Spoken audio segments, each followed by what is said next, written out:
Yeah, so I didn't finish the 50 miler.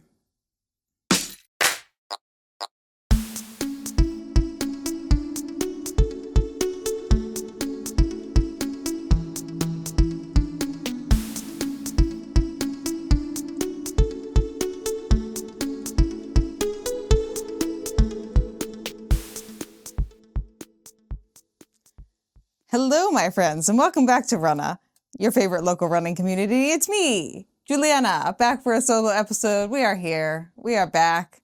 I just ran my first 50 miler attempt. So I just did my first 50 miler attempt yesterday. We have talked about my prep for this on the pod, on the channel already, but we are going to do a brief recap / debriefing of my 50 mile race ultra attempt. Yeah, that thingamajiggy. But before we get into that, don't forget to like and subscribe.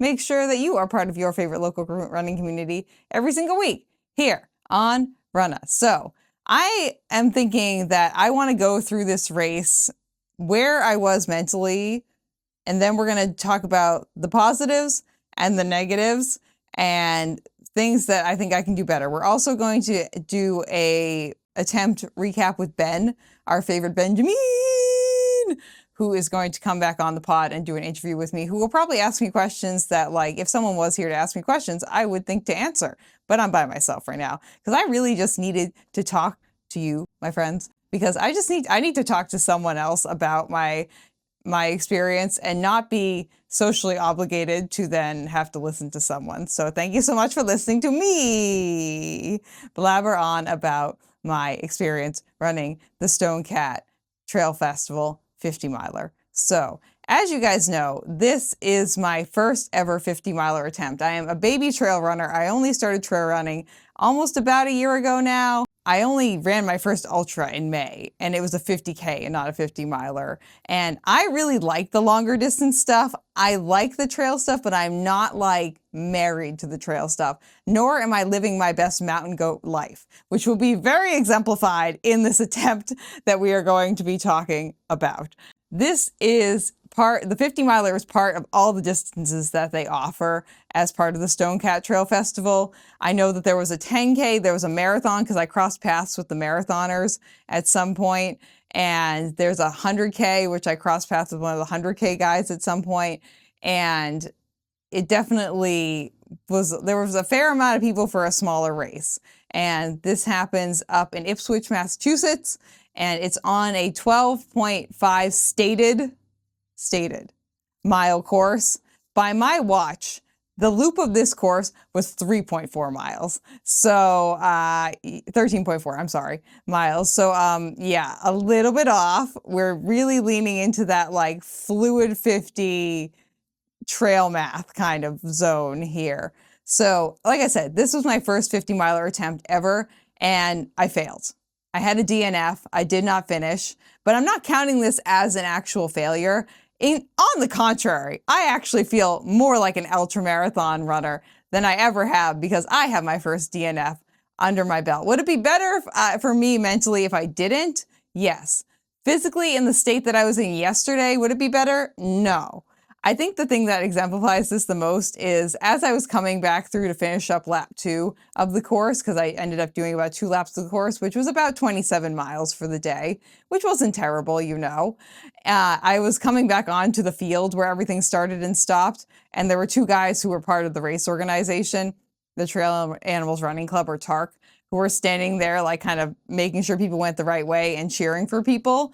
And they cheered for me. They were like, good job. I was like, yeah, it wasn't the day I wanted. And then in unison, they said back together to me, we both been there. I was like, okay. So it's like a shared experience amongst the trail running community and the ultra running community that not everyone is going to finish. And we talked about this before, but I have now I've graduated to intermediate baby trail runner now that I've completed successfully an ultramarathon trail race and successfully DNF'd. So I want to just talk briefly about the things that went right, because I learned a lot of things about this. And like I promised, there are many things to be learned here. So things that I learned that went right. 1, My gear was great. My pack was fantastic. It fit perfectly. I had no chafing at all. My choice of shirts was great. I had the LL Bean long sleeve merino wool, 100% merino wool layer, covered by a short sleeve merino wool layer. And then I had over it my wind cheater jacket, which is an essential piece of gear if you live on the Cape or anywhere near the water. You need some kind of like windbreaker that's like 100% windproof. This thing was great. The night before the race, it was windy as all hell. All the leaves that were on the trees came down, and this will come back to us in a minute. But they were all over the ground, but it was windy at the beginning of the race. So I had, my gear was great. My nutrition strategy, weirdly enough, worked out great. Doing liquid / pudding or less textures the night before and the day before, and then just doing liquids and like dissolvable candies, more or less, on the race course went great. I had no GI issues. I pretty much just took like 4 or 5 pisses in the woods, and that was really the end of it, you know? It was nothing of note, which was great. And a first time for me, honestly. So we're dialing that in. Nutrition went well. Gear went well. Shoes I felt went well. We went with the good Puma Deviate 2s. The grip was great. Almost too good, honestly, because I was catching my toes on so many things. But that went really, really well. I stayed warm. My mittens were great. My hand warmers stayed warm the entire time. My phone didn't lose its battery power. I had a hat that worked really well that I love. So I feel like gear-wise, that went well. Getting myself set up went really well. I was able to leave my stuff there, and I was able to self-crew pretty well. So I felt like that was really wonderful. I feel like the thing that went the best for me was the fact that my endurance is in a good place. I was reconfirmed in that my endurance is in a very good place. I was able to like mostly run, but like a little bit of walking, slowly running, but on a pretty like up and down course in the trails and tripping multiple times, which we'll get to in a minute. I was able to do 1 lap, which was about 13.4 miles, and come back and turn in not the best of spirits, turn myself around and go back out onto the trail and pretty much walk a full second lap. So I like jauntily walked like another 13.4 miles. And I came back from that. I was like kind of tired, but like not, I could have gone back out into the course if I knew it wasn't going to be like kind of testing the cutoff. And also I wasn't so like mentally demoralized at that point, because the first lap mentally put me in a really bad spot, like really bad. We'll talk about that in a second.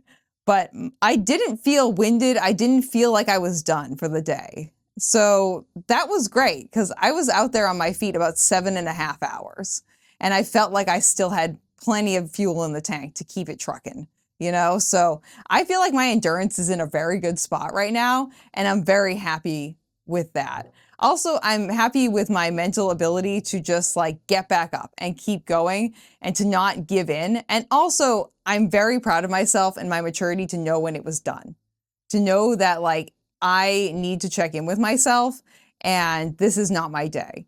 And being able to walk away from the race course. Like I went running this morning and I was pretty much okay. Like I'm pretty like creaky in a lot of spots, and we'll talk about that. There's some bruising going on, but definitely I feel like I tapped out at the right time. I still did 27 miles. Like I still went over a marathon, but I didn't push myself to run the second half. I knew that I had the time on the clock, and the day turned out to be really gorgeous as the sun came up. So I was like, I would want to be outside in the woods anyway. So Juliana, you might as well just spend your time like walking, trespassing through the woods and just taking in the sunshine. And so that's what I did for the last lap, the second lap of my experience. So those were the things that I think I did right. Also, I don't think I'm done with this. Like, I feel like a lot of people would have had the race that I had and would have been like, nope, this is the end. No more ultras for me. And that's it. I feel a little bit kind of like not ready to hop back on technical trails right now, or like semi-technical trails. We're talking like Juliana wants like service roads, you know, like nice sand roads, like flat, like rolling hills, but I don't want rocks. Me and rocks right now and leaves, we're not on good terms, which is okay. It was just yesterday. So we have time to make up, but for now, rocks and leaves and myself, we're not on good terms. I respect the leaves for the vibes. The rocks, not so much. But the relationship we established yesterday is it's a toxic relationship. So we're not going to have any of that. So I feel like I'm in a good spot, as good of a spot mentally as I could be. I even talked to some of my other ultra marathon running friends, and some of them were like, yeah, no, after that first fall, Juliana, I would not have picked myself back up. I'm like, well, I did. And we kept moving, you know? So let's get to the things that did not go so well, because as you might have noted, this is not a success when it came to completing the 50-mile distance. And I've hinted at the fact that things did not go quite right. So let's just step through the day. We'll see how this goes. So I got up at 3 a.m. The start was at 5. I got to the starting line right around 4:15. I was able to use the bathroom. They had indoor bathrooms at the school there, which was great. 10 out of 10 for indoor bathrooms. We show up to the starting line. My headlamp, actually, I will give the Fenix headlamp that I have a 10 out of 10, because I feel like it did the exact job that I needed it to do, and it did a great job, and it was easy to operate. So I really love the headlamp that I have. I'm glad that I have it. I'm glad that I thought to get a headlamp too, because there's no way I would have even made it off the starting line if I didn't have a headlamp. I would have been so fucked. So I'm glad that I did my research. I had a really good headlamp that definitely threw the light out as far as it possibly could have, without being like one of those like huge, like really, really, really like huge throwing headlamps. Like it threw it out like a good 200 feet, and it was decently bright. So it did the job that it was supposed to do. It did the job that it was supposed to do. So we show up at 5 a.m. start, we head off, we get into the woods. As soon as we hit the trail because you go across the field and then you hit the trail, I realized how pitch black it was going to be. I'm not someone who is good at night running or dark running or feels comfortable with that. And I guess I didn't realize when I signed up for this, I didn't think through that this was in November and that the sun's not going to come up till like 7:30, and it was 5 a.m. I guess this race used to start at 6, which makes a lot more sense, but it is what it is. So it was pitch black. There was no light, absolutely none. The light we didn't get light for 2.5 hours.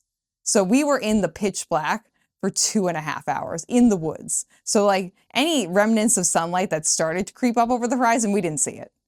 It was pitch black. So we get into the woods, and it's kind of like a little bit of a single track, and it's a little bit of a backup at first. But the thing that I remember the most is as soon as I got into the woods and we started like getting our way onto the trail, every cell of my body said, I want to quit. I'm done. Let's stop. We need to stop right now. Usually my instincts are pretty good about that. It doesn't necessarily mean that like I actually want to quit, but it usually means that like we should eject ourselves from the situation, or we will be ejecting ourselves from the situation, and this is not our day. I like to say that my intuition is pretty spot on when it comes to those things. And I was trying to be like, Juliana, we just got here. Like, don't quit. I know you're not super comfortable with night running. Like, we're just going to try. We're at least going to make it to the first aid station. And so we got out on the trail, and I will say, very well marked, very well marked. They had these little like pink flags that had reflective chips on them. So if you threw your headlamp up into the forest, you could see the direction you should be headed in at least. Problem was leaves. All the leaves from all the trees were on the ground. I'm going to describe what we did on the first lap, or what I did on the first lap at least, as running through a rock field blinded. You couldn't see anywhere you were putting your feet. You literally couldn't see where you were putting your feet at all. And that was part of my problem, was that I could not figure out where to put my feet because I couldn't see what was underneath the leaves. And at the same time, I was trying to orienteer on a course that I didn't know in the pitch black on my own. After like the first 5 minutes, I was by myself for the most part. So that was kind of the end of that. Like I was just out in the woods fully by myself. Like I ran into people here and there. And there was a poor guy who I passed like 2 miles in who had already sprained his ankle. And I was like, oh no. And I kind of like was like, oh no, is that like foretelling the future of like our race? Kind of was a little bit. So I was fully by myself. So trying to figure out where to put my feet, not being able to see anything, not knowing the path. Like I don't know this trail at all. I've never been here before once in my life. We're in the pitch black.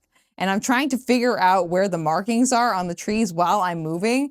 And so that leads us to, one, The entirety of this race, I think I threw my ankle out to the side and like almost fully rolled it out at least 8 times. Twice, I was very worried that the pain that I was having was permanent. Luckily, it was not. I did bruise the top of my ankle. I honestly think that was just from the rolling plus I had an insole in my shoe, and when I'm walking, that part of my foot hits that part of my shoe a lot higher and harder. So I think it was the rolled out, just more vulnerable muscle right there, and that being hit on the top of the shoe in a way that when I'm running, it doesn't hit there, but when I'm walking, it does.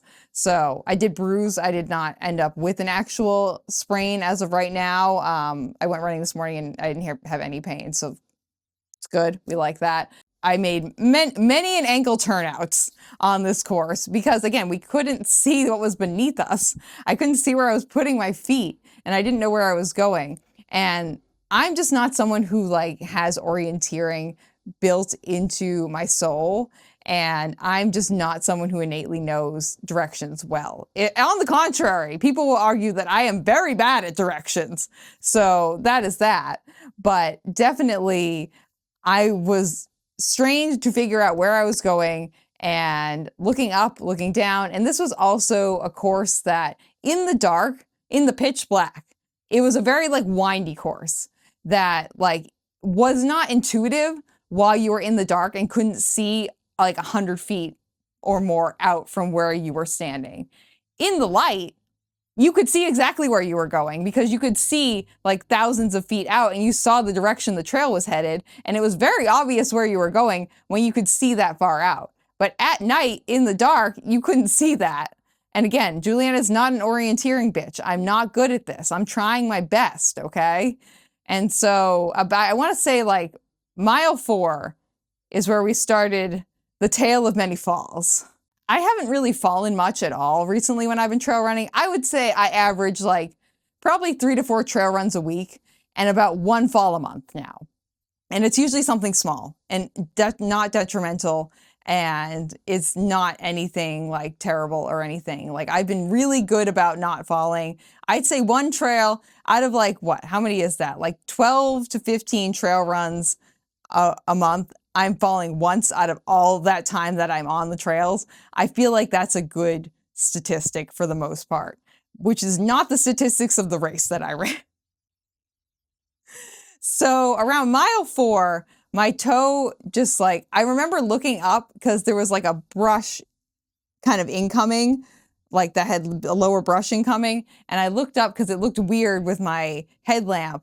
And I noticed what it was, and as soon as I like put my head up, I caught my toe on something, and I actually just fell on just some like softer ground with leaves and just like skidded across the leaves. That was more of just like a system shock. I don't think I really retained any injuries from that besides like a little bit of like shoulder shock. Like, you know, when you fall on something, you can kind of just like feel it across your body.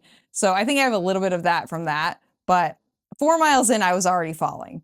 I was very nervous, and like all of my senses were like going off. I didn't have like, it was just me in the woods. Like I didn't have any music or anything, like, because I wanted to be fully aware of what was happening around me, because I'm fully aware that I'm in the dark alone. I have my headlamp on full power, nothing in my ears, just me and my thoughts by myself in the woods, just trying to figure out where the fuck I'm going.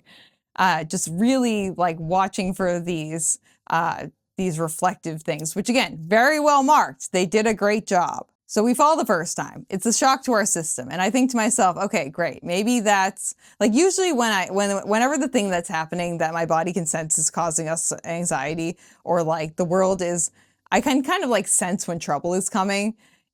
Usually when that said thing happens, my body kind of like relaxes. We didn't relax after that first fall. In my head, I was like, okay, we got our fall because my goal was to only fall once per lap. Okay. We exceeded that on the first lap for sure. So I was like, okay, there's our fall. We're good. We got it out of our system. There wasn't really any injuries from that. It was just like a skid across the leaves. Like we're okay. So I get back up. We keep moving. We keep moving. We keep moving. We keep moving. I want to say around like mile 7 or 8, we passed through the aid station around mile 7. And a little bit before that, I tripped again. I tripped again because I'm trying to navigate things in the dark over rocks that I can't see on a course that I don't know, still in the pitch black. Still in the pitch black. It took me about 3 hours to complete lap 1, and it was pitch black except for the last half an hour of my time out on lap 1. So we fall the second time, and the second time I fall, it pretty much is a replica of fall number 1. I fall the classic Juliana style, this arm down, which is why I have all these little like dings right here. And then I fall on this hip and I just kind of skid across some leaves again. This time a little bit harder than the first time, but again, there's no injuries being acquired here. Like I feel fine for the most part, like a little bit of shock again through the system, just getting back up and continuing on. So we roll through the aid station, and I told myself, like, I'm feeling really terrible and this is not our day. We're going to drop at the aid station. We go through the aid station and I'm like, you know what? I'm just going to keep going. I'm going to keep going. We're not even close to the 50-mile distance. The sun is not even up yet. We know we're not great at night running. Let's just keep on moving. And so we keep on moving. And then somewhere around like 9 miles in, I want to say, is when I took my first like significant fall. So I fell and I slammed my head on the hard ground. So my toe caught, I fell. I'm pretty sure it was the ground. It could have been a rock, but I'm pretty sure it was the ground. And I slammed my head on the ground. And I like have like my ears are ringing for a minute and like my head is like pounding. And I'm like, is this the end of my race? Do I die out here in the woods? Is this it? And I know that like the aid station is a couple miles back, but you know, and someone will probably pass me at some point, but I don't want to be just like laying out here in the woods if I don't have to be, you know? So I get back up and I start walking, and I can feel like the side of my head throbbing. And that's where, I don't know if you can see it, I have like a nice like bruise area starting like all through here. And that's where there's some bruising behind my ears too. And so I can feel like the bruising starting. And the ringing kind of goes away. There's no headache starting. I don't feel nauseous. I don't feel like my vision is changing. I don't feel confused. I know where I am. I've almost had a concussion before, so I know what the symptoms are. And so I'm running my head through that as I'm walking. And I'm like, okay, I feel like I'm okay. And so I start running again. And at this point, the sun is like kind of starting to come up, but not a ton. And around like mile 10, I want to say, I am running, and I get to I think I was at some like boggy place, and I fall and I slam this side of my head again. And this time it was like closer to back here. The first time it was like here. The second time it was like back here. And I have a little bit of bruising there, so I probably shouldn't have done that. At that point, I'm like, I want to quit. I want to quit. My head is killing me. I'm like, am I doing more damage to myself than I am progress? Like, is this worth it? And at that point, I'm just like, I don't know. And so I start walking for a little bit longer, and I find this other gentleman who has started to do like a walk run. And he was telling me that he had signed up for the 100K, which is like 60 plus miles. And the furthest he's ever run in one go is 13 miles. And I said, God bless your soul, my friend. And so he is walking at this point. And I'm like, you know what? I'm just going to walk and talk with this guy and just see how I feel, and just double check in with my brain that like when I'm talking to someone, I'm like coherent and things like that. And I talk to this guy. I'm definitely in better spirits than he is, and in better shape regardless of everything that happened to me thus far. And we get like to around like mile 13. So we're like technically, according to my watch, not according to the course, about half a mile out from the finish line area. And I'm talking. I got a little bit distracted, I think. And we're walking, and I catch my toe on something else, and I fall like directly on my chest over here. And I just like fully knocked the wind out of myself. And like definitely, I'm very bruised through like here. And it's definitely like a bruising on the skin. I was like, oh no, did I like break something? I didn't have like any like immediate pain when I fell either for any of these, except for like the head ones obviously hurt, and like it hurts to physically fall, but like I know what it feels like to be in like stabbing pain, and I didn't have any of that. So I was like, okay. And I was able to keep moving. But at this point, I had fully decided that I had been going through a lot of mental anguish because of all these things that had happened. Like obviously like rolling out my ankle like 7 or 8 times. And this is all in one lap. This has just happened in the first lap. This wasn't even any of the other laps. So lap 1, rolling out my ankle like 7 or 8 times, and then falling 5 separate times, 2 to the head, 1 to the chest, 2 to the side. And then just feeling like today is not my day and having this large overarching sense of anxiety the entire time. I kind of made a pact. I was like, Juliana, it's not a smart idea to keep moving. And I was telling anyone I came in contact with, I was like, yeah, I took, just to like justify it to myself, because we have to justify things to ourselves, because like, what does it mean if like we just quit, like, are we just quitters? Like, are we making things up? And so I was telling people that, and I wanted people to make sure that I wasn't bleeding or anything either. So I was having people just check in, be like, hey, can you look at the side of my head, make sure I'm not bleeding? Okay, great, thanks. And we got to the turnaround point, and I had decided at that point that I was just going to try and walk one more lap at least and like see how I felt. We'll head back out onto the course. The sun was fully up at this point. And this is where we come to the fact that like the course looks completely different in the sun as it does in the dark.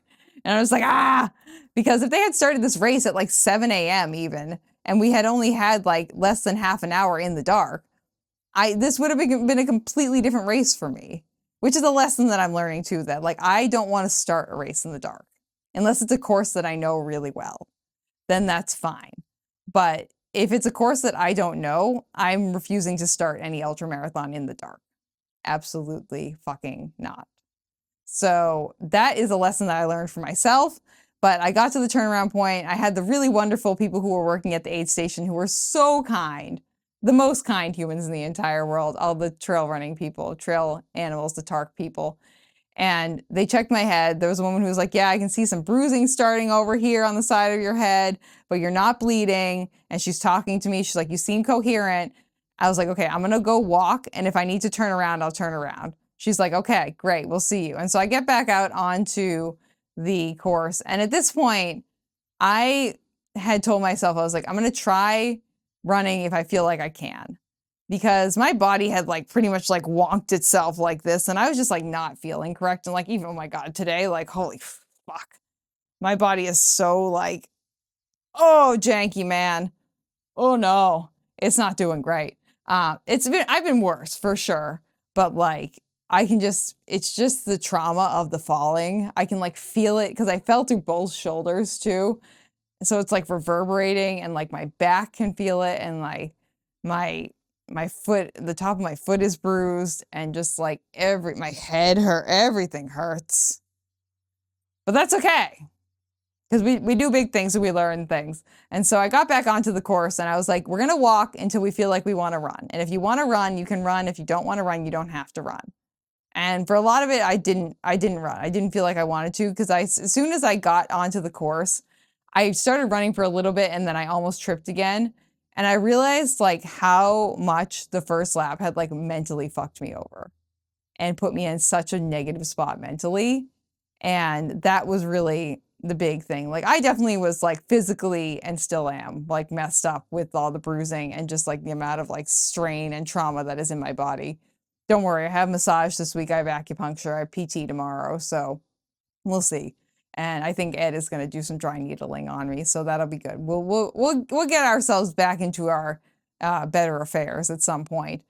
But getting back on the course, I just realized how much the last lap and the first lap had put me in a bad spot mentally.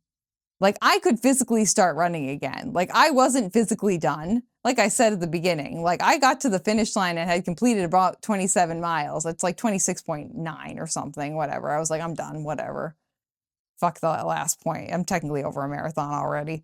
And I was out on my feet for like 7.5 hours, like up and down on some pretty like up and down terrain. So it wasn't just like, oh, Juliana's just taking a very casual, and I was rocking at like a 19-minute mile pace. Thank you so much. Okay, right? So I got back on the course and I started running again, and I had that first almost trip, and it fully hit me how it was the mental side of things that was really putting me in a spot that I couldn't run the last part, because I just couldn't mentally fathom with falling again. I couldn't, like, mentally, even when I was walking and I was like almost tripped a couple of times, but because one of your feet is planted when you're walking as opposed to running when you're like largely just in the air and you just kind of like whoop and just fall forward. I was able to catch myself. I didn't fall at all on the second route, but I maybe ran like a mile or two of the entire thing. Like I didn't actually run much of anything. It took me like 4 or 5 hours to, what would that put? Yeah, 4 hours to walk the second lap, which is fine. And mentally, I was okay for the most part when it came to staying out there. Like there were some points where I was like, I want to quit. And then I was like in the middle of randomly in the middle of like a trail where I knew there wasn't a quick exit point. So I was like, you're here already, Juliana. And like, what are you going to do if you stop? You're going to want to go outside and be in nature anyway. So just like keep your ass moving, okay? Complete at least a full marathon today. You came all the way out here to do something, okay? And so I just kind of got myself in that mindset, but I realized like how much I just like mentally couldn't fathom running again with the potential of falling. So it was definitely a physical battle for sure. And I definitely learned a lot. And the mental side of things was very interesting to me because this was not the mental battle I thought I was going to have. I figured I would probably reach a point where I was so tired that I just needed to keep moving. And like that was going to be the mental battle because I would just be so exhausted. But that wasn't it. I was just so exhausted with falling and being in pain and hurting and slamming my head. Also, I was definitely worried that like there was something else going on with my head. And like as soon as I came around to the end of lap 2, I was like, no, I'm done. Like, this is it.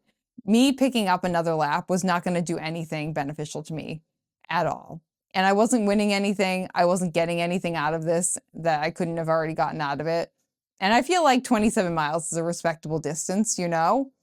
And to cover that in 7 hours on a trail when you fall 5 times and almost twist your ankle out at least 8 times, I feel okay about that, you know? And I'm trying. I'm trying my best.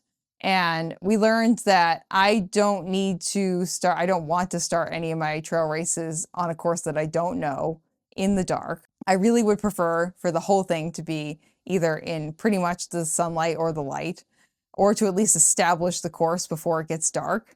So I was looking at the Anchor Down Ultra that happens in July, and you start that at 7 p.m. in July. So the sun is definitely still out at that point. And it's a 3-mile course loop that you follow. So I could definitely get through it a couple of times before the sun sets and know where I'm going. So that wouldn't be a problem. Definitely the combination of the dark, the orienteering, and the leaves covering everything led me to fall a lot and be in quite a bit of like residual pain today. And also I'm proud of myself for making the mature adult decision to step away when I did and to meet my body where it was in that moment. So, and I'm glad for me not quitting right away either. So I could have walked away, but I didn't. And I'm proud of myself for getting back up. I know there are plenty of other runners out there who probably would have fallen once and been like, nope, that's it. But this dumbass here kept going. So I feel like I did as well as I could have done. And again, now I feel like an official ultramarathon runner because I have a DNF under my belt. Thank you so much for asking. Do I still have some mental trauma from this? You betcha. Am I going to go run on trails with rocks for a while? Absolutely fucking not. You can pay me. I'll go run on like the bogs or like the flat little like areas of sand. That's fine. But I'm not going to go run with me and rocks. We're on a need to know relationship basis right now. And leaves, we like you for the ambiance, but not for a carpet. It doesn't work well for us. No. But that has been my ultra marathon experience, my 50-miler attempt experience. It is not my last experience, hopefully. I would like to take on more ultra distances. I would like to take on the 50-miler again. I think I can do it, especially one of the things that I came from this is the fact that like my endurance is there and I finished 26 miles and I felt fine. Like, except for like all the, like the stuff from falling, like I was like, I'm good. I could keep going. And just knowing that, and that Ben and I went on a 20-mile run about a week or so ago, and I was like, I'm good. Like my endurance is in a spot where I know I could conquer the 50-mile distance. I just have to find the right venue for it. And this was not the venue. This was not the day. And that's okay. not everyone has their day, and everyone has a better venue that's better for them. So I'm definitely angsty against rocks, definitely in a lot of like residual pain, which is not ideal. And definitely just kind of feeling like yesterday wasn't my day, but my day is coming. And I'll finish a 50 miler. I think I will. I got this, right? Right. Okay, friends. Thank you for listening to me rant about my 50 miler experience, getting this out of my system, We'll have an interview with Ben and I where he can ask me the questions that I forgot to answer here, and that will be coming to you at some point in the future. But until then, don't forget to like and subscribe so that way you can become part of your favorite local running community every week and just stay in touch with what we're doing here, what I'm doing here over on RUNNAH. So I'm very proud of myself. I'm very proud of you, and I love you all so much, and I will see you very soon. Bye! And fuck you, rocks. Thank you for listening to this episode of RUNNAH. This podcast is edited, hosted, and produced by me, Juliana Coughlin. Brought to you in part by the Falmouth Running Club and the Falmouth Community TV station. If you'd like to connect with us, you can find us on Instagram and on TikTok at RUNNAHPod. And you can send us an email at runnahpod@gmail.com. And our original theme music was brought to you by the one and the only wonderful Jeffrey Hutton. And keep up the great work. I'm proud of you.